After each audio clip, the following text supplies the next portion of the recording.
আজকে তৈরি করে দেখাবো একদম বেকারি স্টাইলে বিস্কুট।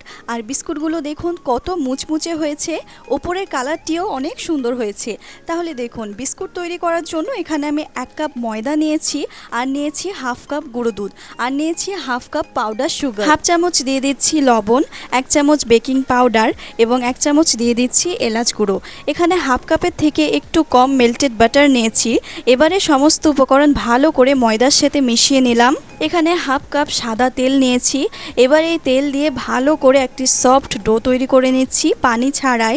তো ডোটি আমার তৈরি করা হয়ে গেছে, আমি ঢাকা দিয়ে দিচ্ছি 10 মিনিটের জন্য। এখানে একটি প্লেটে সামান্য একটু তেল দিয়ে ব্রাশ করে নিলাম। 10 মিনিট পর ডোটি আমি আরেকটু মথে নিলাম। এবারে ওই ডো থেকে সামান্য একটু লেচি নিয়ে গোল গোল করে ঘুরিয়ে চ্যাপটা করে আমি একটি বিস্কুট তৈরি করে নিলাম। এইভাবে করে সমস্ত বিস্কুট আমার তৈরি হয়ে গেছে। এখানে একটি ডিমের কুসুম নিয়েছি। এবারে এই কুসুমটি প্রত্যেকটি বিস্কুটের গায়ে ব্রাশ করে দিচ্ছি, আর দিয়ে দিচ্ছি বাদাম কুচি। মূলত এই ডিমের কুসুম দেওয়ার জন্যই বিস্কুটের গায়ে কিন্তু সুন্দর একটি কালার আসে। আর দিয়ে দিচ্ছি সাদা তিল।